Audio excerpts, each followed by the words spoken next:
For my experiencing the other project, I had the wonderful opportunity to observe Mrs. Sandy Atkins.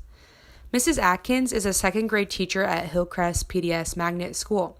She's been teaching for over 20 years and actually started out her teaching career as a bilingual preschool teacher, and over time has moved to become an ESL elementary school teacher.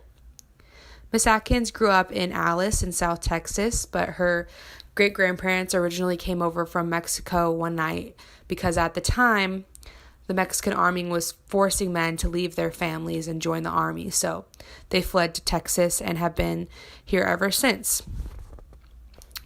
Mrs. Atkins actually didn't learn Spanish at home as a child because when her mother was growing up, if you spoke Spanish in public, it was actually seen as a disgrace, and if you had an accent, people actually in schools considered you to have a learning disability, and it was not okay to speak Spanish in school. And so when Miss Atkins grew up, her parents didn't want their children to go through those difficulties, so they actually chose not to teach them Spanish. So Miss Atkins actually ended up learning Spanish in college, but she got really good at it and decided to use it as a teacher. And she says that using Spanish as a teacher has been a really wonderful experience for her because she gets to connect with students and parents in a special way. And she works hard to make sure that they're still proud of their culture and language, and says that parents are just so delighted and they feel so much more comfortable when they can have the opportunity to speak Spanish with her. And over the course of my project, I spent a couple hours in Miss Atkins' classroom, and I loved to watch how she still would address the students in Spanish sometimes and make funny little comments in Spanish, and she would call students mija, mijo, and you could see that they were happy about it, and she's easily able to help them translate, but doesn't make them feel looked down upon or guilty if they slip up and say something in Spanish. But she works hard to constantly work on English with the students. I asked Miss Atkins if she's ever felt different before, and she said, as a person of a different race, you kind of have, or a different culture, you kind of have this sixth sense where you feel like you're being treated differently sometimes, or you can just tell that people come in with some preconceived notions of you, and they look at you differently than they would look at somebody who wasn't of a minority when you walk into a room.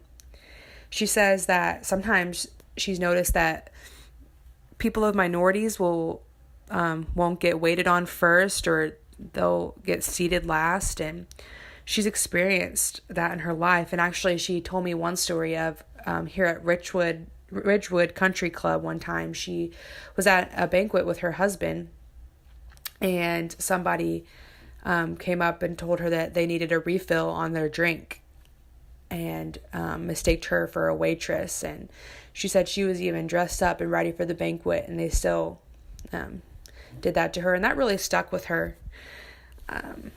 But she says that I asked her if there's anything she wished schools did differently pertaining to culture and race, and she said that she thinks schools right now are getting better.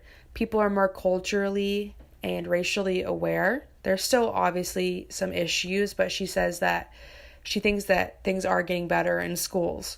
But the issue is a lot of our leaders have these biases and don't really understand what it's like to be a minority, so some of their issues are pushed aside, and nothing is going to completely, truly change until their biases are changed. I also asked Miss Atkins what some of her struggles for her students might be due to their racial and cultural differences, and she says that the main thing is experiences. Students of minorities really struggle to get the same experiences as a lot of times white students, for example, would get.